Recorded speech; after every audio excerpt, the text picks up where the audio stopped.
ये हो क्या रहा है हमारे देश में? एक औरत को बीच सड़क से उठा लिया जाता है और सब लोग मुंह तकते रह जाते हैं। अगर एक महिला भरे बाजार में व्यस्त सड़क पर सुरक्षित नहीं है तो फिर और कहां होगी?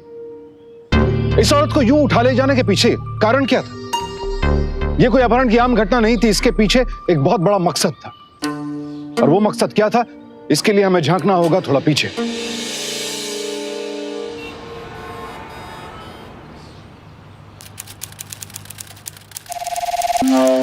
देखा, फिल्म फेल है इस सीन के आगे। क्यों नहीं, फिल्म में तो फोटो होता है, ये तो सचमुच का था।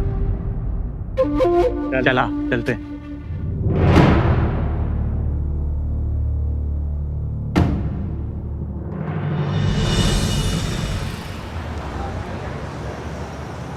कितना? अरे 30 तो बहुत ज्यादा, 20 में तो 20 रुपए किलो आता है। बहुत नेता बनने का शौक चढ़ा है तुम्हारे पति को, उसको कहना ज्यादा नेता ना बने, नहीं तो हम तुमको बाजार में बैठा देंगे और वो कहीं मुंह दिखाने लायक नहीं रहेगा।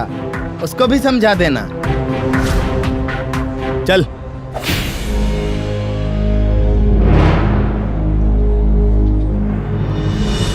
रवि, ये सब उस बबलू का किया धरा होगा, उसी ने गुंडों को वहां भेजा होगा। मैं उसे जिंदा नहीं छोड़ूंगा। मनोज, जोश से नहीं होश से काम लो। ये काम हमारा नहीं, पुलिस का है। हम पुलिस में कंप्लेंट करेंगे। बताओ, जितना जल्दी सच बताएगा तकलीफ उतना कम होगा। सच बता, ब्रिजेश की बीवी किरण को परेशान करने के लिए बबलू ने भेजा था ना तुझे? नहीं, झूठ बोलता है। मुझे लॉकअप में बंद करके मारने से क्या लगता है आप ब्रिजेश के परिवार को बचा लेंगे? ब्रिजेश की फैमिली के नाम का पत्ता निकल गया है। तीनों बेटा चलो जल्दी से खाना खाओ। हेलो, अगर तुम फ्री हो तो हम मिल सकते हैं कहीं, या फिर तुम कहो तो हम खुद ही।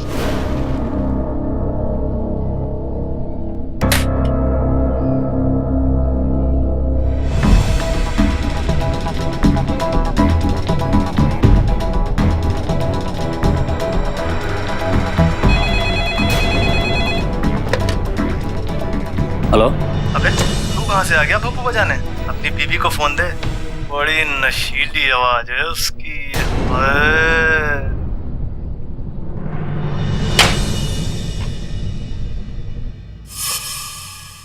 आइए।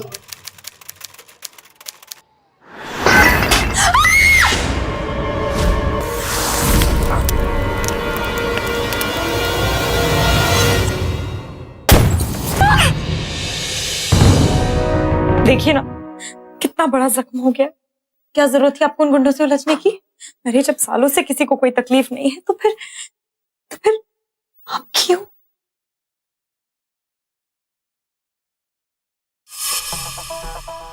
आराम से, आराम से। अरे क्या हुआ इसे? मनोज, गुंडों ने इसे बहुत मारा। और तुम लोग क्या कर रहे थे वहां पर? अरे मनोज, मनोज को क्या हुआ? भाई साहब, गली के गुंडों ने इसे बहुत मारा। अरे तो खड़े खड़े मुंह क्या देख रहे हो? डॉक्टर के पास चलो जल्दी से। चलो चलो।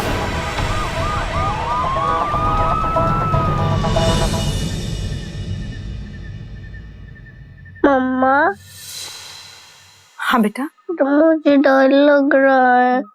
वो लोग हमें मारेंगे तो नहीं? नहीं बेटा, डर मत। तेरे पापा के होते हुए तुझे कोई छू भी नहीं सकता। सो जा।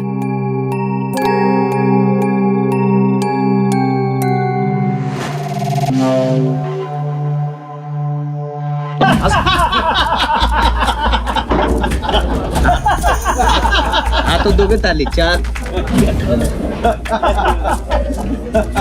चलो नेता बनाते हैं उसको, चलो।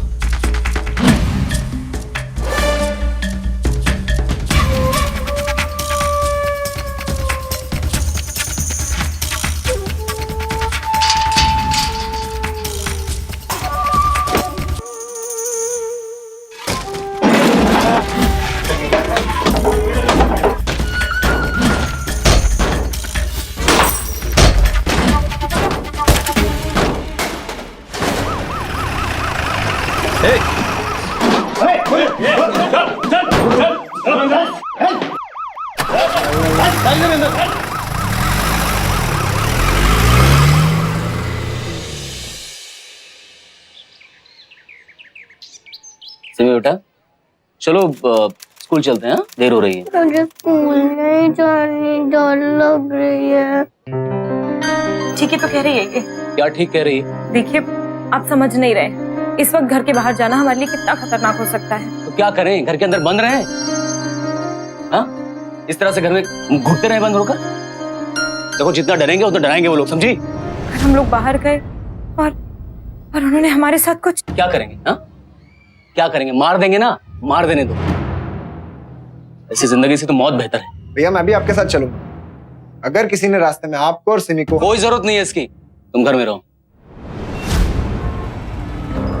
बेटा सिमी, जिंदगी में कभी डर कर नहीं जीना चाहिए, हमेशा मुश्किलों का सामना करना चाहिए।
बड़ा नेता बनता है, बाप है हम तेरे बाप।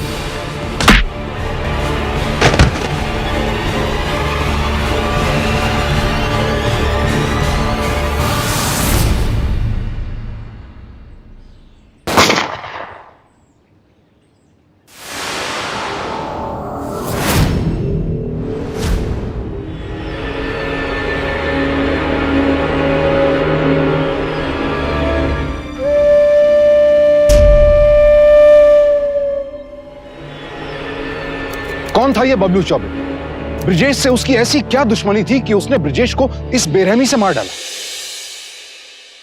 सिमी बेटा जल्दी आ जाओ, हम लोग गेम शुरू करने वाले हैं। ब्रिजेश भाई, बबलू और उसके गुंडे मार्केट में आए हुए हैं। चलो। अरे किरण तुम पुलिस को फोन लगाओ। क्या कर रहे हो? क्या बदतमीजी है? एक बूढ़े आदमी को मारते शर्म नहीं आती तुम्हें? अगर किसी ने हफ्ता नहीं दिया ना तो उसका हाथ यही होगा। आज के बाद कोई हफ्ता नहीं देगा तुम्हें। तू रोकेगा मैं? तू रोकेगा मैं? अभी अभी व्यापारी मंडल का अध्यक्ष बना है, अगर नेता बनने की कोशिश करी ना तो समझ ले, समझ गया? क्या करेगा तू?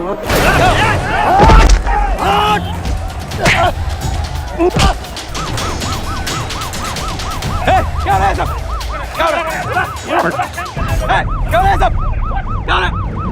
क्या हो रहा है? अच्छा आप आगे ले जाइए। नहीं बबलू से दुश्मनी नहीं किया, ठीक नहीं किया तूने। छोड़ूंगा नहीं तुझे, तुझे तो मरना पड़ेगा। छोड़ूंगा नहीं।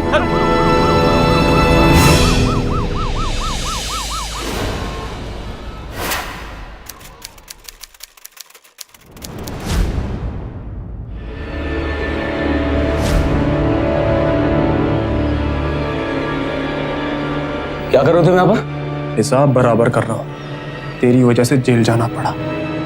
मन तो कर रहा है कि तुझे यहीं से ऊपर पहुंचा दूं, लेकिन क्या करें प्रेसिडेंट महोदय, अपने बड़े भाई साहब के हुक्म के गुलाम है, नहीं तो तुम्हारी सारी नेतागिरी यहीं बुला देते।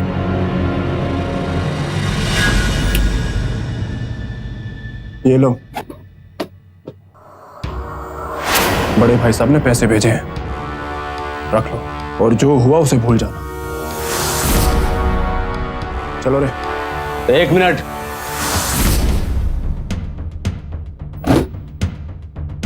जब तक मैं जिंदा हूं बबलू, किसी भी दुकानदार की मेहनत की कमाई मैं तुम्हारे हाथ नहीं डालने दूंगा।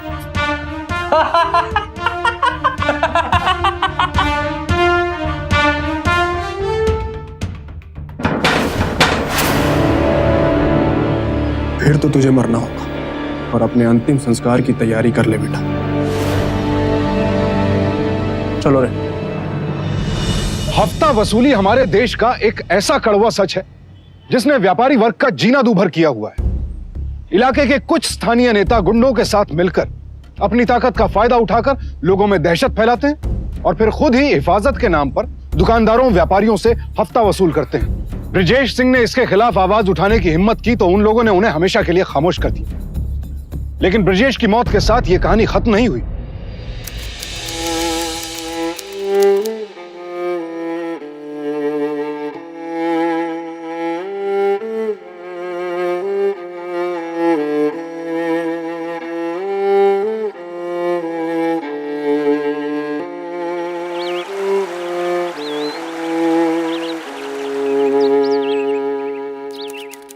पिता की मौत की वजह से सिमी को गहरा सदमा लगा है और इसी वजह से उसका बुखार उतर नहीं रहा है। इस वक्त उसका बयान देना मुमकिन नहीं है। बयान की क्या जरूरत है? सबको पता है कि इसके पीछे बबलू का ही हाथ है। देखिए, बिना सबूत के हम कुछ नहीं कर सकते। बबलू पर 150 केस चल रहे हैं, लेकिन आज तक किसी एक में भी उसे सजा नहीं मिली है। कभी सबूत नहीं तो कभी गवाह नहीं।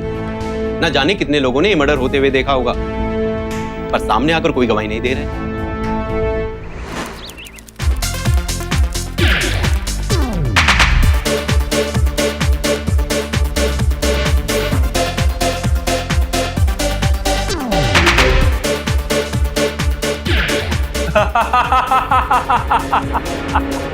नेता बनता था ब्रजेश सिंह।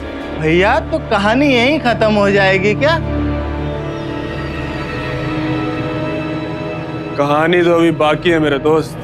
इसकी बीवी बहुत नमकीन है, इसका ध्यान भी तो हमने रखना है। चीर हरण का नाम सुनी हो ना? अब तो मैं दिखाएंगे कि लाइव चीर हरण क्या होता है। बबलू से समझौता कर लेना इसी में हम सबकी भलाई है, इसलिए आज से ही उसको हफ्ता देना शुरू कर देना चाहिए। जिसने मेरे भाई की जान ली, मेरी भाभी को विधवा बना दिया, इस फूल सी बच्ची को अनाथ बना दिया, बजाय उसे जेल भिजवाने के उसे समझौता कर लूं, कभी नहीं। तो तुम कहना क्या चाहते हो मनोज? तुम्हारे भाई की तरह हमारे फोटो पर भी हार्ट चढ़ जाए, हमारी बीवी विधवा हो जाए, बच्चे अनाथ हो जाए? कायर की तरह जीने से तो अच्छा है कि हम मर जाए। तुम अभी बच्चे हो, तुम्हारे ऊपर कोई जिम्मेदारी नहीं है। देखिए, आपस में उलझने से कोई फायदा नहीं। मनोज, हम समझ सकते हैं कि तुम पर, तुम्हारी भाभी पर और बच्चों पर क्या गुजर रही, लेकिन तुम एक बात समझ लो कि हम लोग व्यापारी लोग हैं, गुंडे नहीं। हाँ हाँ भाई, जान है तो जान है। बिल्कुल। चलो भाई। ये देखो भाभी, क्या खबर छपी अखबार में, गैंग वॉर में एक गुंडे की मौत।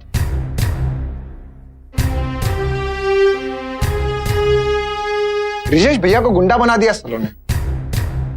अभी उस रिपोर्टर की खबर लेता हूँ। रुको मनोज, तुम ऐसा कुछ मत करना।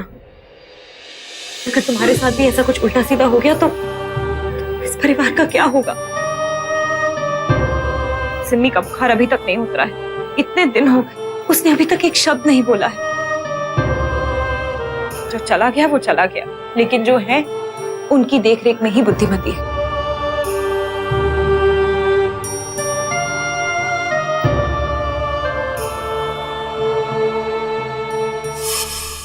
ए बुढ़ऊ, चल पैसे निकाल, पैसे निकाल, चल नाटक नहीं।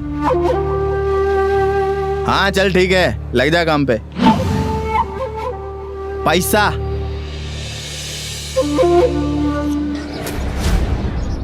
नहीं मनोज, तुम कुछ नहीं करोगे।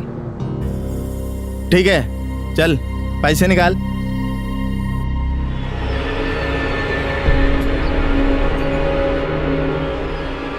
चल। ए बबलू भैया जी। हाँ, ले लिया है सबसे? पूरे है ना पैसे? पूरा पैसा एकदम। आवाज।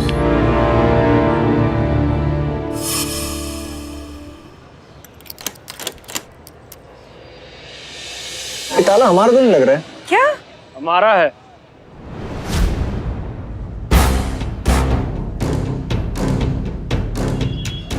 ये ताला तो नहीं खोल सकता बेटा। हाँ, अगर ये चाहे तो खुल सकता है, लेकिन इसके लिए ना इसे मुझसे अकेले में मिलना होगा। ए दूरट! रुको!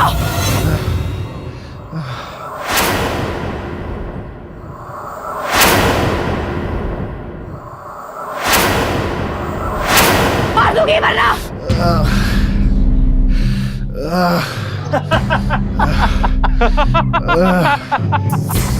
मारना। चले जाओ।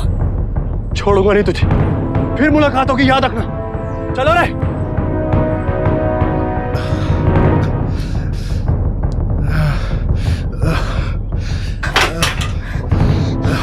तुम ठीक हो ना मनोज?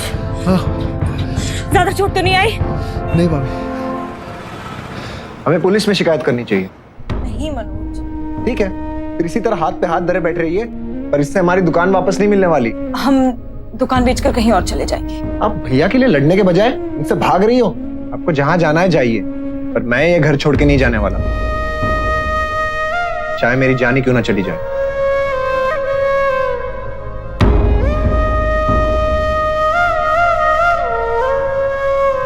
मम्मा,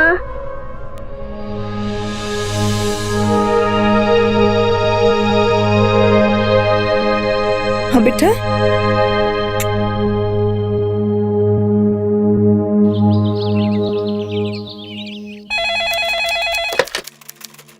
हेलो। सुना आप दुकान बेचना चाहती हैं? जी हाँ। हम खरीदना चाहते हैं। ऐसा कीजिए, आप पुराने बस अड्डा के पास हमारी दुकान है, लक्ष्मी वस्त्रालय, वहीं पर आ जाइए। सौदा पक्का हुआ तो आज ही बयाना हो जाएगा। जी ठीक है, मैं थोड़ी देर में पहुंचती हूँ।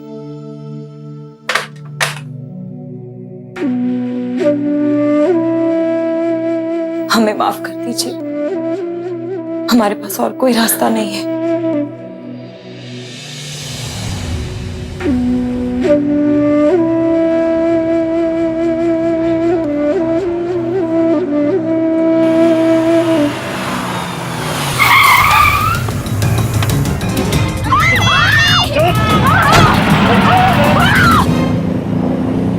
ये तो मनोज की भाभी है। हेलो। हाँ मनोज, वो तेरी भाभी को कुछ गुंडे उठा के ले गए। हाँ, पुरानी बस्ती की ओर जा रहे हैं। जल्दी से सब अपने दोस्तों को फोन कर, उनसे कहना कि हथियार लेके मोड़ पे मिले। ठीक है, मैं पहुंचता हूँ।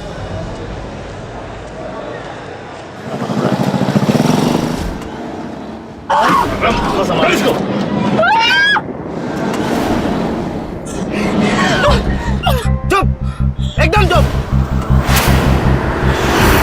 बोली ना, जान से मार।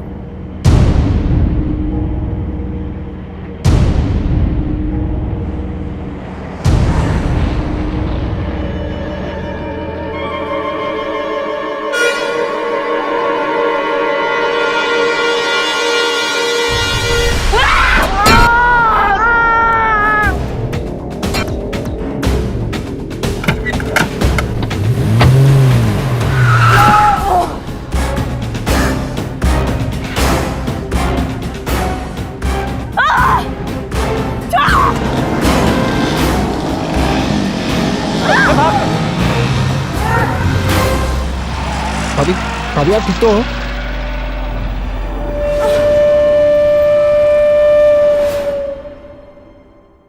बेटा, तू ठीक है ना? तुझे ज्यादा चोट तो नहीं आई? उन लोगों ने ही पापा को मारा था।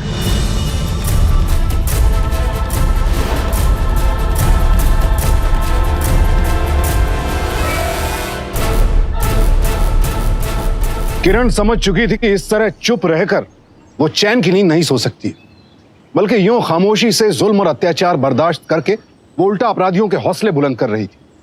इसलिए उसने उनके खिलाफ जंग छेड़ने का फैसला कर लिया।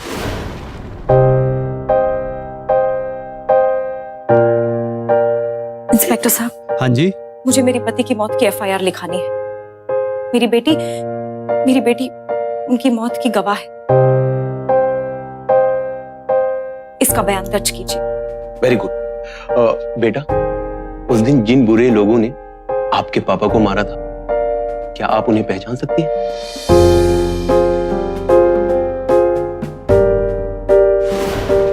चल सही नहीं कर रहा तू ये। चल।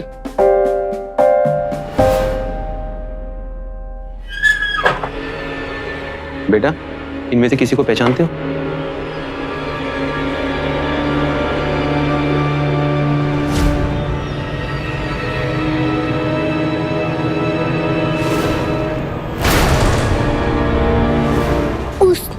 उसने मेरे पापा को मारा है।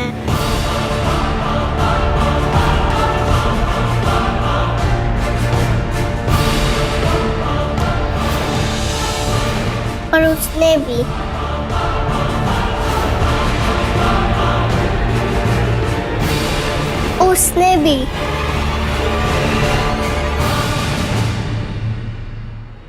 बबलू और उसके साथियों के खिलाफ कड़ी चार्जशीट बनाओ। ले जाओ। कहाँ लेके जा रहा है? चलो अंदर चल के बता दो, इन दोनों को भी ले लो। चलो। हम इन्हें संभालते हैं, आप अपना घर और दुकान संभालिए। अब से आपको कोई परेशान नहीं करेगा।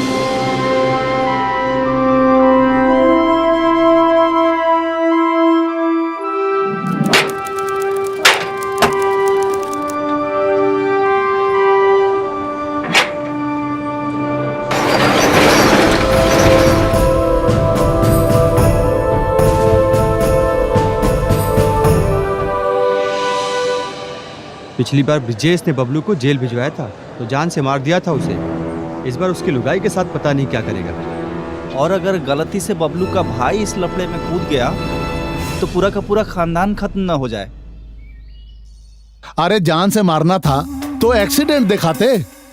अरे तुझे लड़की चाहिए थी तो हमें बोलते, ऐसे उठाते कि किसी को भनक भी नहीं लगती। लेकिन अब जो हो गया उसे बदल थोड़ी ना सकते हैं हम। लेकिन आगे से ख्याल रखना और चिंता नहीं करना, जल्दी निकाल लेंगे यहां से। आखिर भाई हो तुम हमारे।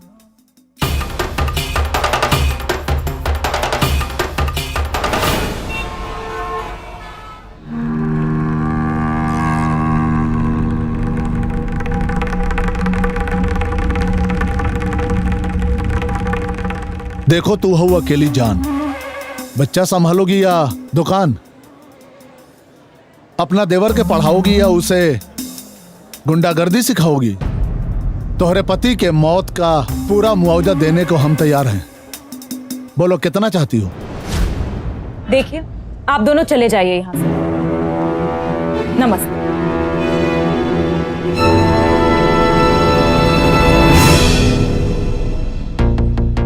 मानना पड़ेगा ब्रिजेश की बीवी को, इतने बुरे हाल में भी अपने ईमान से समझौता नहीं की, नेता को खरी खोटी सुना दी।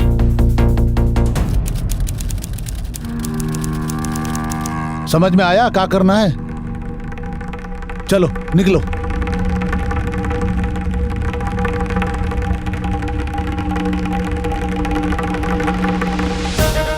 हेलो, हाँ, कल सुबह 9 बजे ब्रजेश सिंह के मकान में आ जाना। बड़ी धमाकेदार खबर मिलेगी।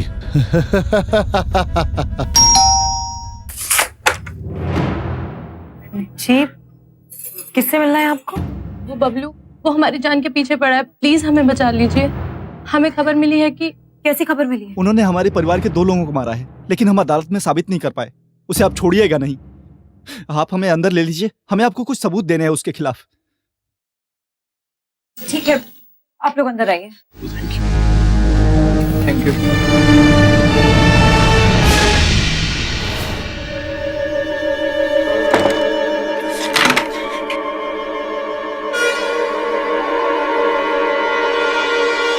कहिए। अरे पकड़ो इसको। क्या? ऊपर ले चलो।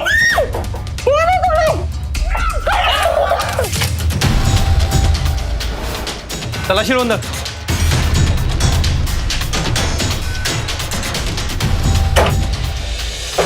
चलो पकड़ो इसको। चलो पकड़ो इसे। अच्छा, वो आप लोग आगे। इंस्पेक्टर साहब, अरे ये मुझे क्यों पकड़ रहे हैं? ये क्या हो रहा है? अरे मुझे क्यों पकड़ा है आप लोगों ने? इंस्पेक्टर साहब मुझे छोड़िए, मुझे क्यों पकड़ा है? ये क्या कर रहे हैं आप? अरे क्यों ये सब मुझे क्यों?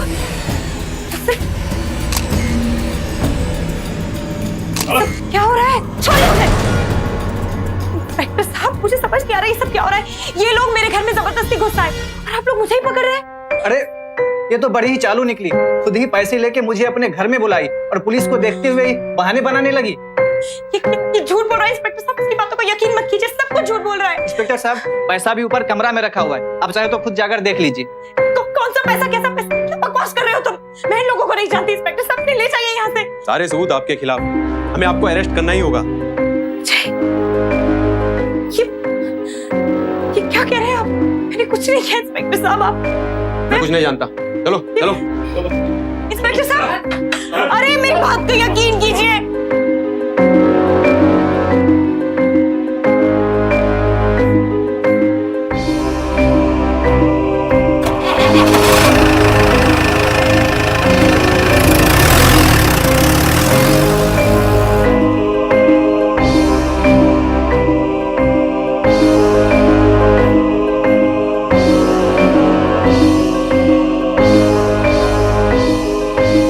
ये देखिए,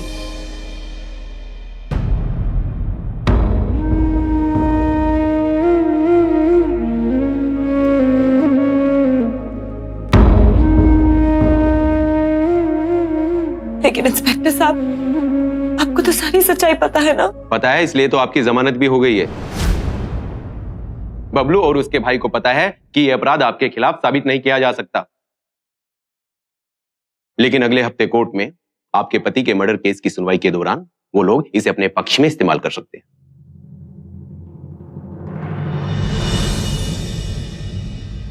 अच्छा बेटा, एक बात बताओ, जब तुम्हारे पापा को मारा जा रहा था तो आप वहां से बाहर क्यों नहीं निकली? अपने पापा की मदद के लिए लोगों को आपने क्यों नहीं बुलाया? क्या आप अपने पापा से प्यार नहीं करती थी? अपने पापा से बहुत प्यार करती हो। गलत। आप वहां से बाहर इसलिए नहीं आई कि आप वहां पर थी ही नहीं।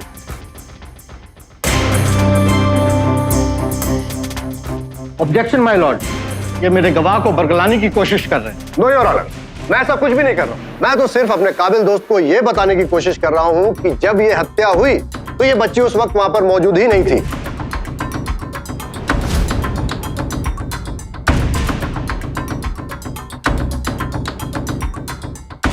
That's all, your honor. साहब, जिस वक्त गुंडे इसके पापा का पीछा कर रहे थे उस वक्त मैं किसी की शक्ल नहीं पहचान पाया था। इसके पिता इसे दुकान के पास छुपाकर भाग रहे थे और साहब जब मर्डर हुआ तो जिस जगह छुपी थी वहां पे कोई भी नहीं था।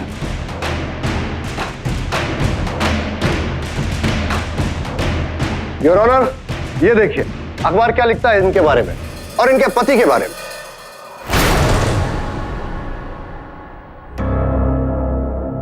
एक अखबार कहता है कि इनका पति बहुत बड़ा गुंडा था और ये खुद वेश्यावृत्ति का रैकेट चलाती थी।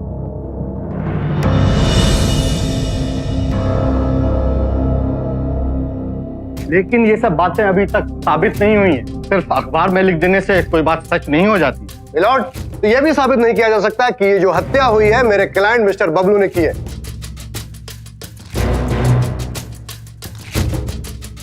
ये केस सरासर झूठा है। इन्होंने मेरे क्लाइंट से पैसे ऐंठने के चक्कर में यह पूरा गलत आरोप लगाया है। इनके पति की हत्या के बाद इन्हें अपने परिवार चलाने के लिए इन्हें पैसों की जरूरत थी, क्योंकि इनके घर में कमाने के लिए कोई मर्द था ही नहीं। इसलिए इन्होंने एक प्लान किया। मेरे क्लाइंट से पैसे ऐंठने के चक्कर में इन्होंने उसे धमकी भी दी कि अगर उसने ऐसा कुछ नहीं किया तो ये उसे अपने पति के हत्या के झूठे केस में फंसा देंगे। और ये प्लानिंग इन्होंने पूरे 25 दिन तक की, योर ऑनर। उसके बाद ये अपनी बच्ची को ले जाकर थाने में एक झूठा बयान दर्ज करवाया, वो भी मौत के 25 दिनों बाद, योर ऑनर। मिलॉर्ड, मुझे एक बात समझ में नहीं आ रही कि जब ये बच्ची हत्या के वक्त वहां पर मौजूद थी तो ये एफआईआर इन्होंने 25 दिनों के बाद क्यों करवाई? और योर ऑनर, अभी तक पुलिस भी वो हथियार बरामद नहीं कर पाई है जिससे इनके पति की हत्या की गई थी, और ना ही कोई चश्मदीद गवाह। मिलॉर्ड, मेरी अदालत से सिर्फ यही दरख्वास्त है कि मेरे क्लाइंट मिस्टर बबलू को बाइज्जत बरी किया जाए और इन्हें एहतियात किया जाए कि इस तरह से अदालत का वक्त जाया ना करें। That's all, your honour. Vijay Singh की हत्या के खिलाफ कोई पुख्ता सबूत और गवाह के अभाव में ये अदालत बबलू और उसके साथियों को बाइज्जत बरी करती है।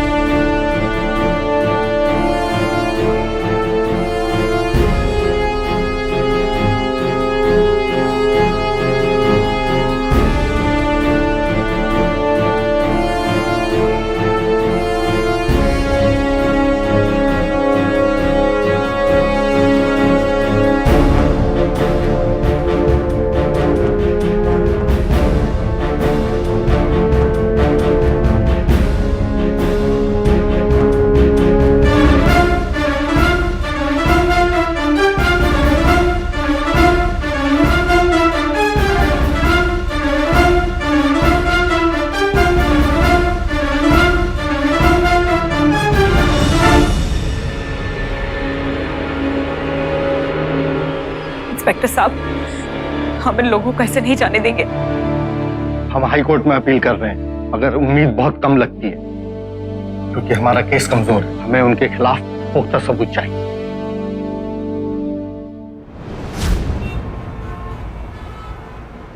आप लोगों ने जो असंभव समझा था, हमने वो कर दिखाया। बबलू कभी अदालत तक नहीं गया था, लेकिन हमने उसे अदालत तक घसीट लिया। उसे जेल में सड़ाने के लिए इतना सपोर्ट काफी है। हम लोग हाई कोर्ट में अपील कर रहे हैं, आप लोगों का सहयोग चाहिए उस आदमी को इंसाफ दिलाने के लिए जिसने आप लोगों की खातिर अपनी जान की कुर्बानी दे दी। वो गुंडा हमारी कमाई लूट लूट कर खा रहा है और हम उसे खिला रहे हैं। आज मैंने एक आवाज उठाई है। अगर आप लोगों ने मेरी आवाज बुलंद नहीं की ना, तो गुलामी का ये चक्र पीढ़ी दर पीढ़ी चलता रहेगा। एक बात तो है, कभी ना कभी किसी ना किसी को तो ये चक्र जरूर तोड़ना होगा। तो फिर आज क्यों नहीं और हम क्यों नहीं? अगर आज आपने बबलू और उसके भाई के खिलाफ हमारा साथ नहीं दिया ना, तो कल उन लोगों के हौसले इतने बुलंद हो जाएंगे कि किसी की भी बेटी चैन से सो नहीं पाएगी, और शायद आपकी भी नहीं। मुझे माफ कर दीजिए, अब मैं सच का साथ दूंगा। अपनी कलम की ताकत से उनकी बंदूक की ताकत को हराने में मैं आपकी पूरी मदद करूंगा, ये मेरा वादा रहा। उसके पति की हत्या कर दी गई, उस पर वेश्यावृत्ति का आरोप लगाया गया। उसके पति के हत्यारे कानून से बरी होकर आजाद घूम रहे थे, लेकिन किरण ने हिम्मत नहीं हारी। उसने लोगों को अपने साथ खड़ा करने में जी जान लगा दी और बबलू चौबे के खिलाफ लड़ाई में सबको एकजुट कर दिया। क्या हो रहा है? चला निकले यहाँ से, चल निकले यहाँ से, चल।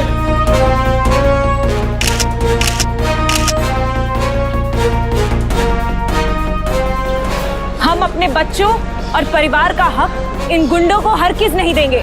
अगर एक साथ हम मिलकर खड़े होंगे ना, तभी ये गुंडे जेल में होंगे।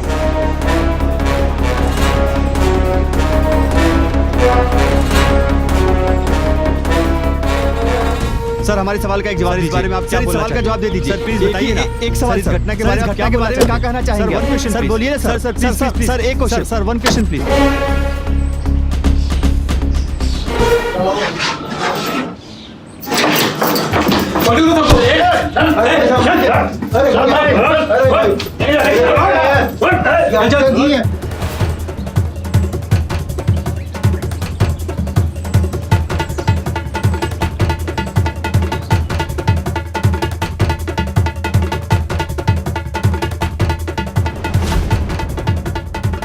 कहाँ जा रहे हो?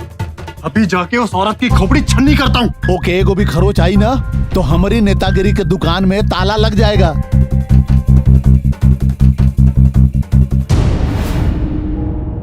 जिस लड़ाई को किरण के पति ने शुरू किया था, उसे किरण ने न सिर्फ आगे बढ़ाया बल्कि अंजाम तक पहुंचा दिया।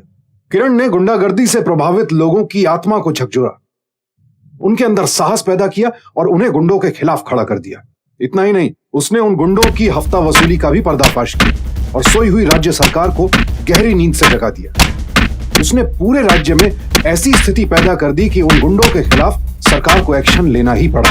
और आखिर हाई कोर्ट में इस केस की सुनवाई का दिन भी आ ही गया। यही लोग हैं जिन्होंने मेरे पापा को रॉड से मारा और गोली चलाई।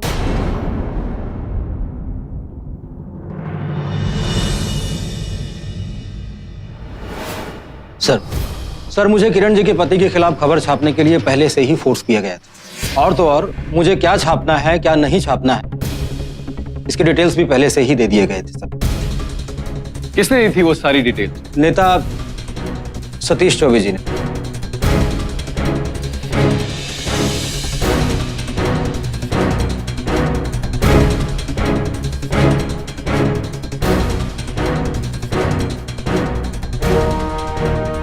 माय लॉर्ड, पत्रकार की बातों से यह साफ जाहिर होता है कि किरण सिंह को एक झूठे केस में फंसाने के लिए बहुत बड़ी साजिश की गई। हाँ साहब, बबलू चौबे और उनके साथी हमसे जबरदस्ती हफ्ता वसूली करते थे। ब्रजेश सिंह ने इनके खिलाफ मुहिम छेड़ी साहब। उन्होंने मना किया इनको हफ्ता देने के लिए, तो इन लोगों ने उनको जान से मारने की धमकी दी, और जब वो नहीं रुके तो इन लोगों ने उनका बेरहमी से कत्ल कर दिया साहब।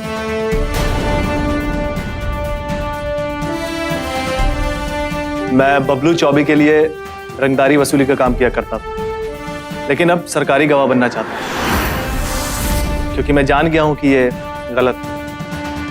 ब्रजेश सिंह की हत्या की प्लानिंग मेरे सामने ही की गई थी और बबलू चौबे ने ही पूरी प्लानिंग की थी और मेरे सामने ही ब्रजेश सिंह को मारा गया था।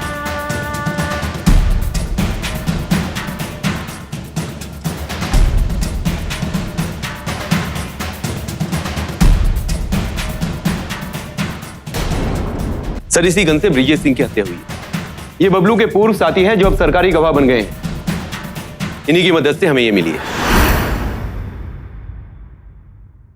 तमाम सबूतों और गवाहों को देखने और सुनने के बाद ये अदालत इस नतीजे पर पहुंची है, बबलू चौबे और उनके साथियों को व्यापारियों से जबरन हफ्ता वसूलने और ब्रजेश सिंह की हत्या के लिए दोषी हैं। लिहाजा ये अदालत बबलू चौबे और उनके साथियों को आजीवन कारावास की सजा देती है।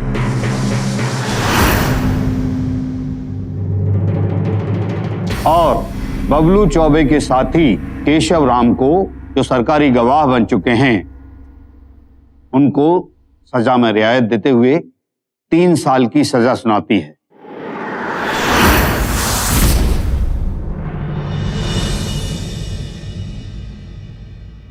सफर आसान नहीं था, 7 साल लगे, लेकिन किरण ने हार नहीं मानी। अपने पति को इंसाफ दिलाकर ही दम लिया। जिस राह पर चलते हुए ब्रजेश सिंह ने शहादत हासिल की, उसी राह पर चलते हुए उसकी पत्नी किरण ने जीत हासिल की। सवाल पुरुष या स्त्री का नहीं है, सवाल है हौसले का, जो लिंग भेद से कहीं ऊपर है। अगर हम सब यही इच्छा शक्ति और हौसला दिखाएं तो वो दिन दूर नहीं जब भारत के नक्शे से अपराध और अपराधी गायब होते नजर आएंगे।